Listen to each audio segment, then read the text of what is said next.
Pendant que certains appareils, certaines installations sanitaires durent 30 ans, 25 ans dans les maisons, dans certaines entreprises, force est de remarquer donc que certains ou d'autres passent seulement 2 ans, 1 an et se détériorent. Pourquoi?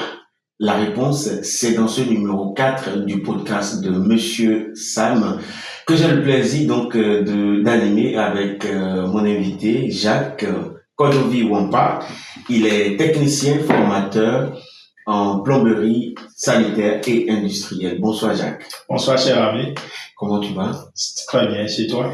Je vais super bien aussi, mais avant de revenir à toi Jacques, pour parler ce soir donc du secret de la durabilité de nos appareils ou des installations sanitaires et industrielles, si c'est la première fois que vous êtes sur ce podcast, faites-nous plaisir en vous abonnant et en activant la cloche de notification pour ne manquer aucun de nos prochains contenus. Je suis à nouveau à toi. Bonsoir Jacques. Bonsoir cher ami. Alors je t'ai présenté tout à l'heure comme étant technicien, formateur en plomberie sanitaire et industrielle, mais toi-même si tu dois te présenter à nos internautes, que dirais-tu? Merci beaucoup. Je salue d'abord Monsieur Sam de m'avoir invité sur ce podcast et c'est un plaisir toujours de venir partager de mes expériences. Le plaisir est partagé, tu le sais. Super. À l'état civil, on m'appelle Jacques Kodovi-Wampa et je suis technicien, comme tu viens de le dire, en plomberie sanitaire industrielle. Mais tout a commencé déjà quand j'avais un brevet BPC, et j'avais opté pour aller au lycée pour être dans le domaine de l'eau et l'assainissement. Mais malheureusement, j'ai pas pu atteindre l'objectif à cause des moyens des parents.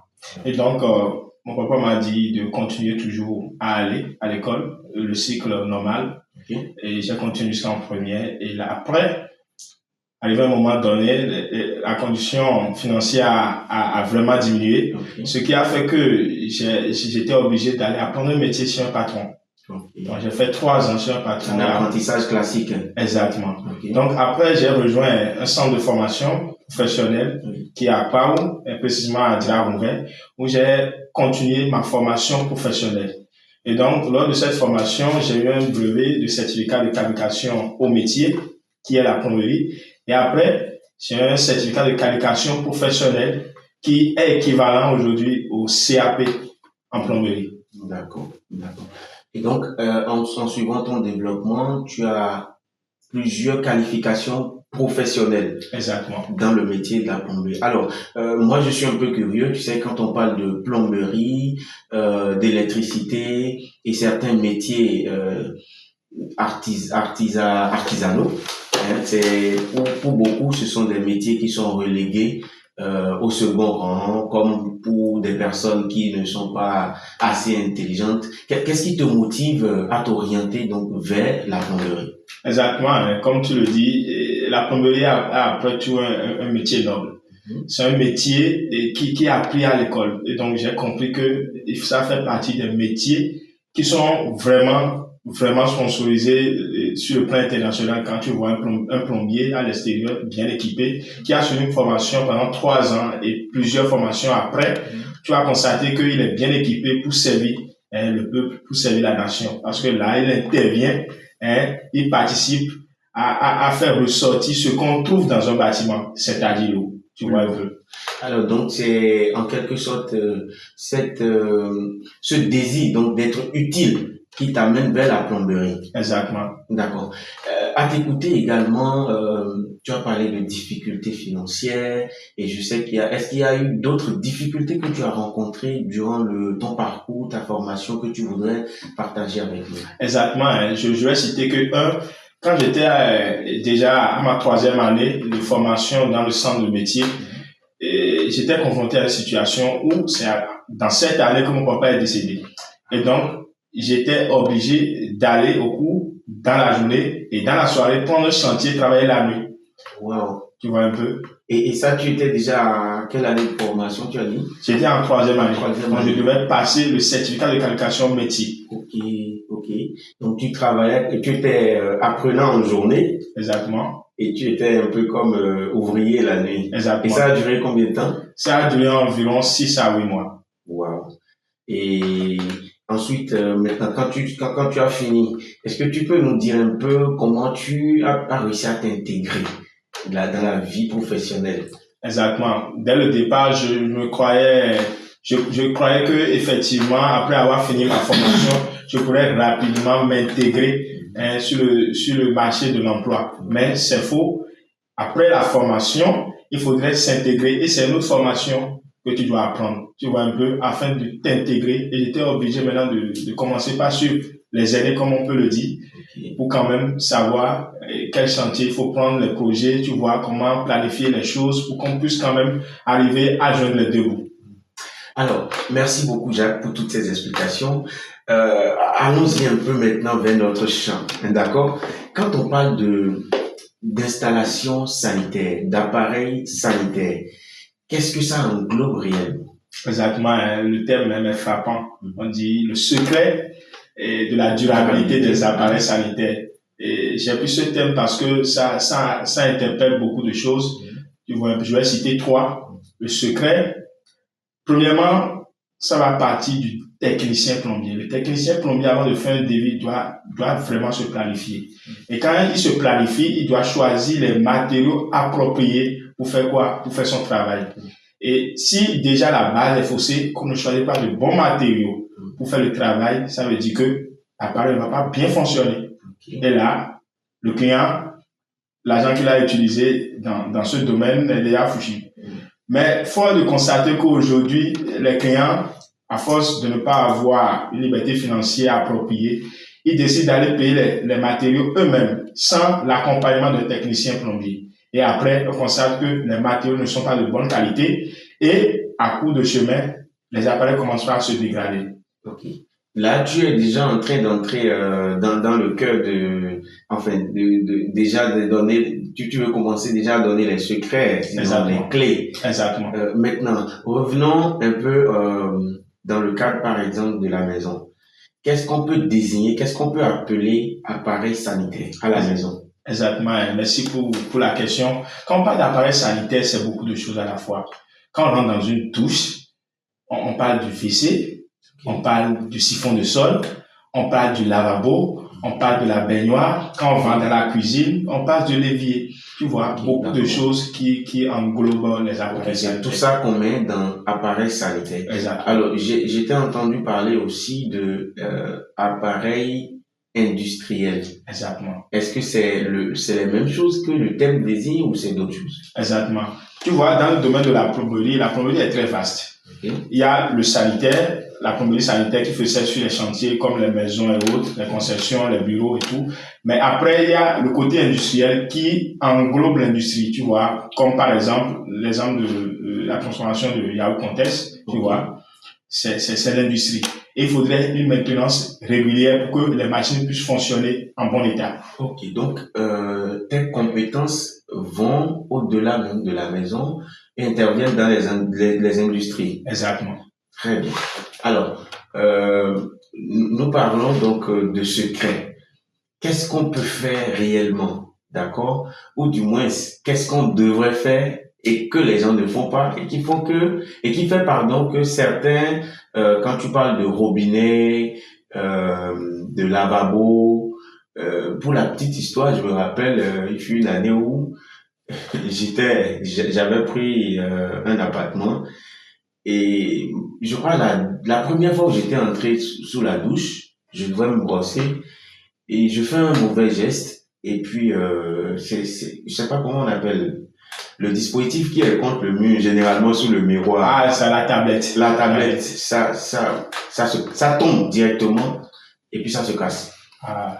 Donc, ça m'avait vraiment choqué parce que le propriétaire m'a demandé évidemment de remplacer et je venais juste d'intégrer, tu vois un peu. Ouais. Donc, qu'est-ce qu'on devrait faire pour que ces différentes installations puissent durer et que nous ne faisons pas, généralement dans les maisons?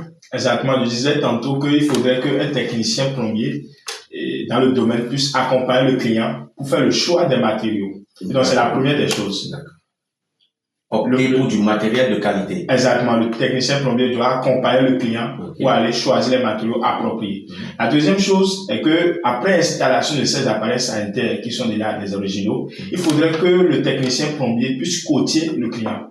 En faisant quoi? En lui disant à quelle fréquence, à quelle période il faudrait revenir faire la maintenance maintenant de ces appareils sanitaires.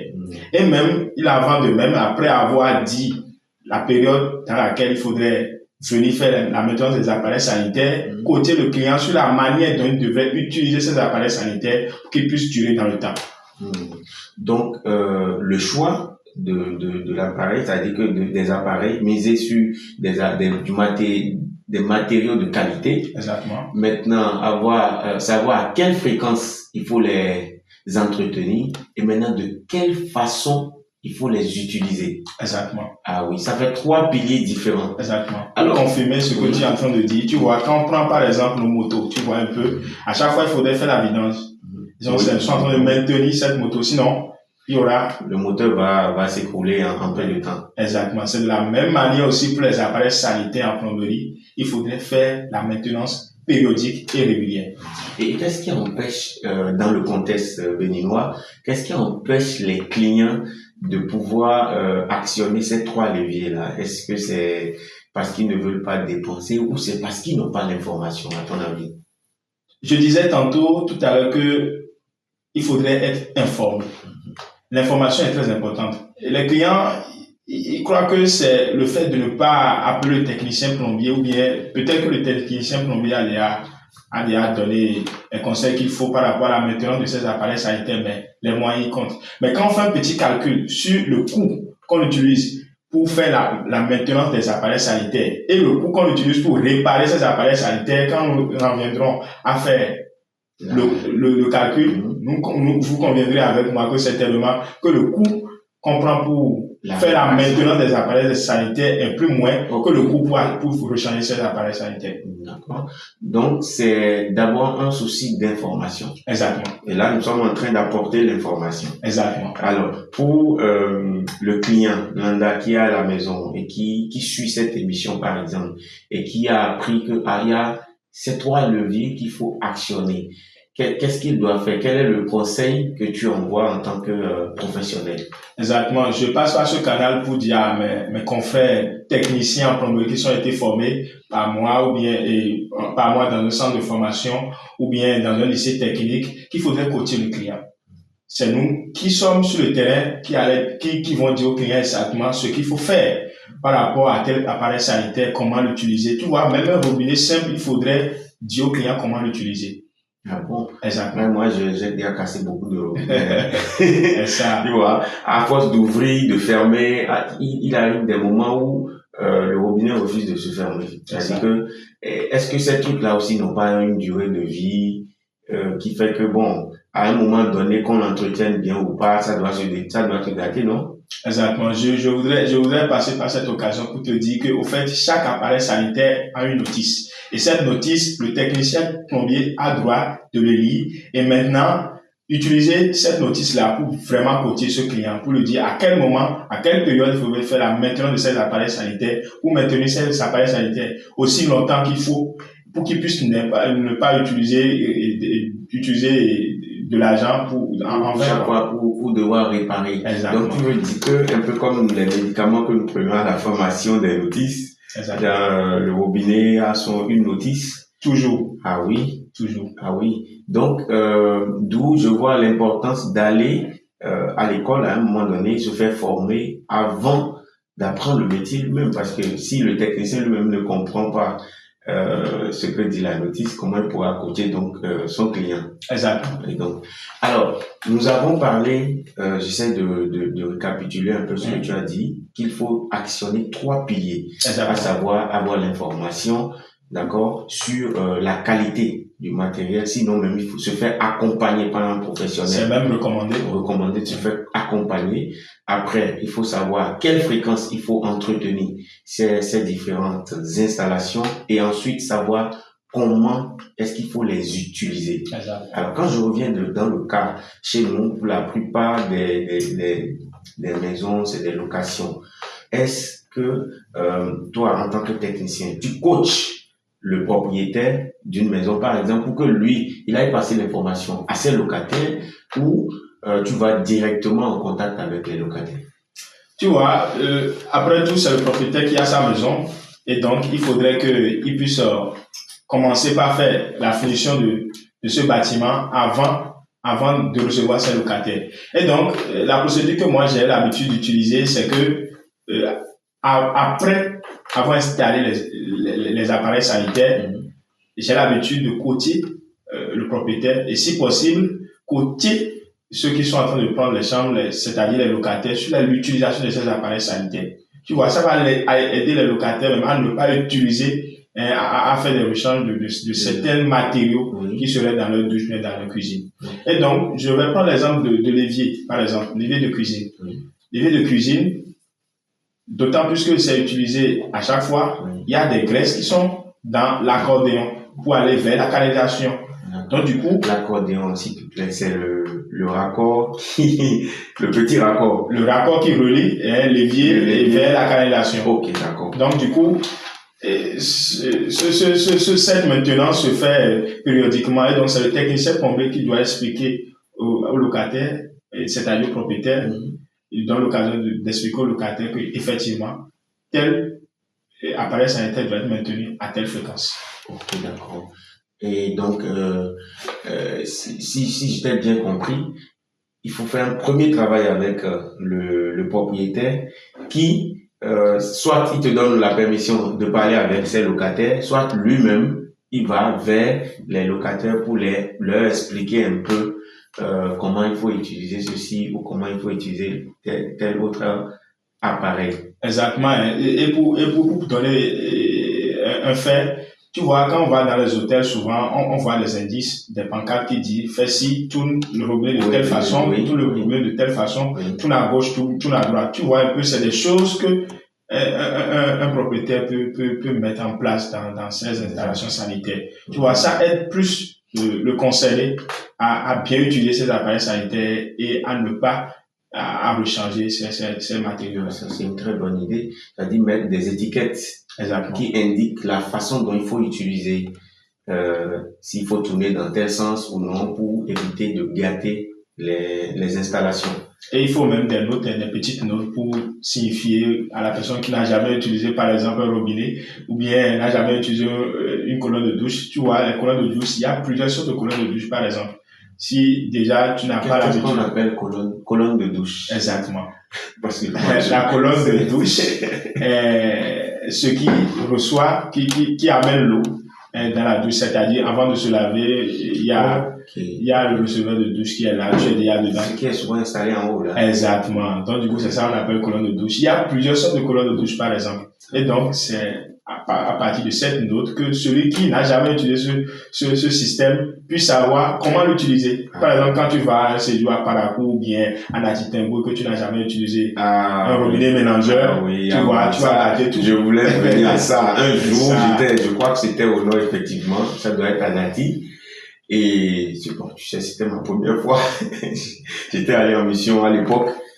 Et puis, moi, je voulais me laver les mains et puis l'eau chaude qui me verse dessus. Et j'ai eu peur parce que je n'avais pas compris dans quel sens il fallait tourner pour avoir de l'eau plate et dans quel sens il fallait tourner pour avoir de l'eau chaude. Donc, j'ai dû appeler du secours et quelqu'un était venu m'aider. Donc, je crois que c'est vraiment un point capital ce que tu dis. Exactement. Alors, je comprends que le métier donc du plombier va bien au-delà du simple fait d'aller juste installer des choses. C'est un métier, un travail d'accompagnement du début jusqu'à la fin. En fait, un technicien plombier est comme un docteur. Quand un malade vient à l'hôpital, le docteur s'assure qu'il puisse trouver les traitements adéquats et il le suit jusqu'à ce qu'il soit rétabli. Donc, le technicien plombier, il travaille sur le plan, il travaille sur le devis, il travaille sur les installations sanitaires et il travaille à la bonne suivi de ces appareils sanitaires. Alors, est-ce que, juste entre parenthèses, est-ce que ce n'est pas parfois le coût lié à ce suivi-là qui fait que les clients préfèrent, enfin, jongler, comme on le dit en griffe? Tu vois, c'est ça, je dis toujours. Chez nous en Afrique, on a toujours l'habitude de jongler. Mais quand tu vois un peu, par exemple la France, les pays européens, tu vas voir que la façon dont ils utilisent les choses, les appareils sanitaires, et en termes de coût, c'est vraiment impressionnant. Tu vois un peu, quand on voit leurs vidéos, quand un technicien plombier installe les appareils sanitaires, par exemple sur YouTube, on voit, il dit avec exactitude comment utiliser un appareil sanitaire. Et je suis sûr que dans la durée de temps, cet appareil sanitaire est dû et que avant de faire un échange de ces pièces, ça serait sur une longue durée. C'est de la même façon chez nous en Afrique, on n'a pas l'habitude d'être coaché par des notices, on n'arrive même pas à lire les notices des produits pharmaceutiques par exemple. Tu vois un peu, c'est maintenant qu'on a pris conscience des choses, de continuer à suivre le client dès le début jusqu'à la fin. Et je crois que c'est une occasion de dire à mes confrères la façon dont il faut suivre le client du début jusqu'à la fin.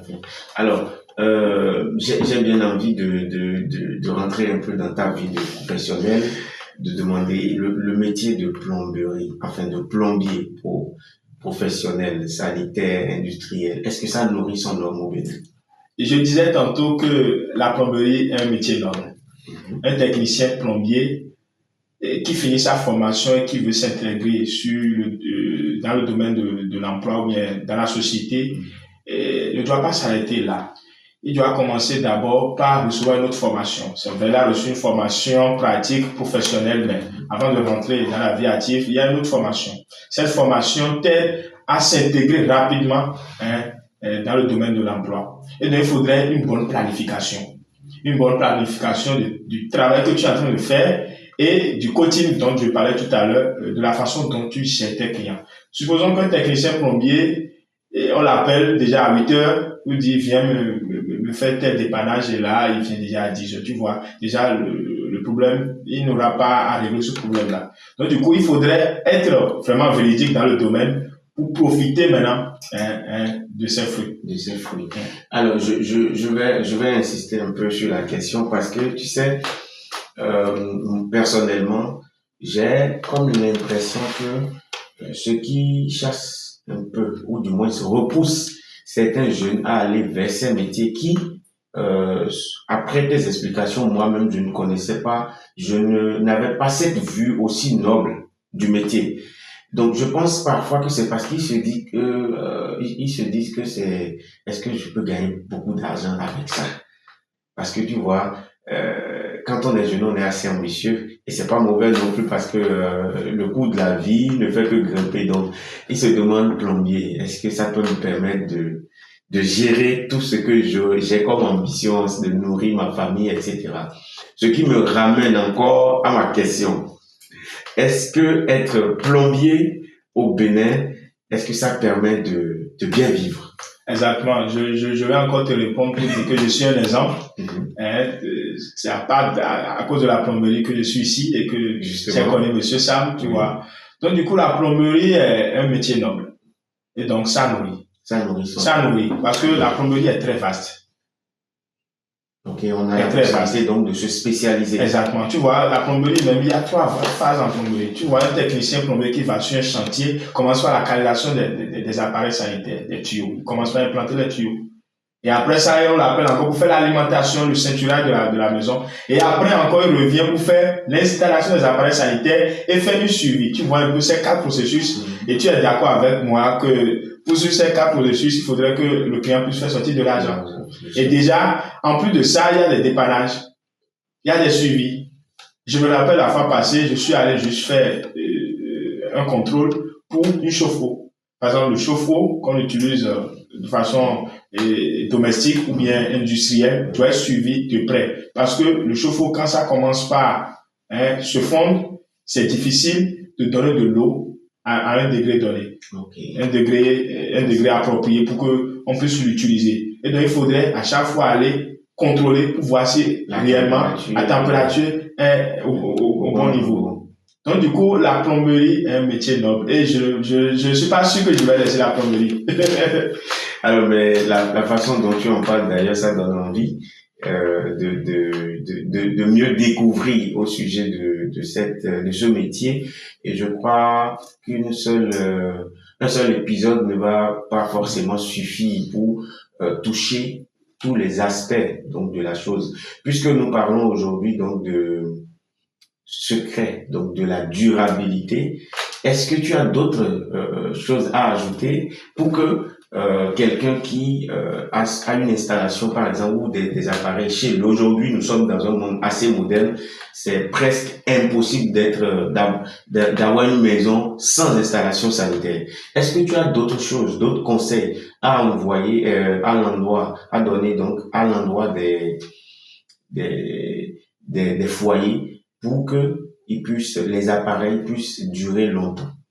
Exactement. En plus de tout ce que tu as déjà dit, justement. C'est ça. Premièrement, je vais dire que il faut être suivi par un bon technicien plombier parce que c'est pas tout le monde qui est bon. Comme toi, exactement.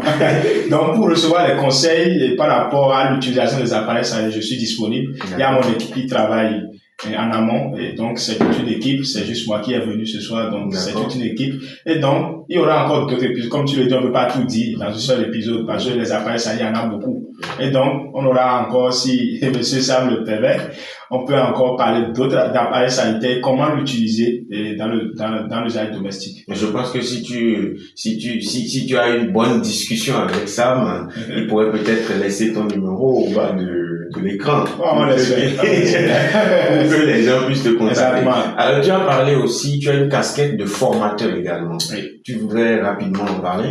Exactement. Donc, notre entreprise s'appelle Janis Plomberie. C'est une entreprise qui est dotée de jeunes techniciens et qui sont bien équipés et professionnels pour interagir dans les installations sanitaires industrielles. Donc, et on a un projet même qu'on pilote présentement pour former les jeunes. Et je pense bien, je vais pas commencer par flatter un peu le projet. Donc, on a pour objectif de former beaucoup de jeunes. Et comme je suis orphelin de père, j'ai pensé aux orphelins. Donc, on pensait même passer dans chaque orphelinat pour voir quels sont les enfants qui ont déjà un temps d'âge de 17 en allant vers 20 ans pour qu'on puisse les former. On les formait dans un domaine précis, par exemple la plomberie, il y a l'électricité, parce que nous ne sommes pas seulement partenaires d'une seule filière, il y a beaucoup de filières et là on les aide pour voir dans quel domaine ils peuvent s'en sortir et vivre leur vie. Super. Merci beaucoup Jacques Kodovi-Wampa. Un dernier mot pour boucler cet entretien. Exactement. Donc si vous allez me contacter, je suis au 01 61 40 94 60, c'est mon WhatsApp et j'ai un autre WhatsApp aussi et c'est mon contact téléphone, c'est le 01 40 25 06 05. Tout ce que j'ai à dire, c'est que pour que les appareils sanitaires puissent durer dans le temps, il faudrait être suivi par un technicien plombier et avoir des conseils vers un spécialiste qui est dans le domaine pour que nous ne puissions pas utiliser de l'argent pour faire le rechange de ces appareils sanitaires. Eh bien, tu m'as eu parce que moi, je t'ai demandé ton dernier mot, ton numéro de téléphone. Alors, Jacques, c'est tout un plaisir, donc, de t'avoir reçu, dans ce numéro 4 du podcast de Monsieur Sam. Et ce serait donc un plaisir donc de te revoir peut-être pour parler d'autres aspects de la plomberie. Pourquoi pas si l'équipe de Monsieur Sam programmait cela. Ce qui est sûr, c'est que tu reviendras pour nous parler d'autres choses.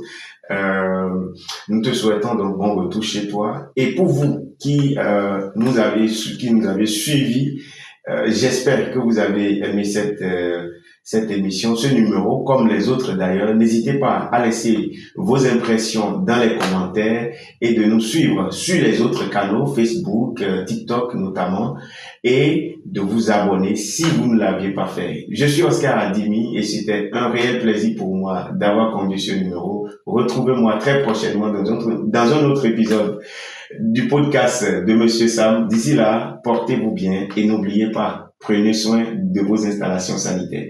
Ciao, ciao.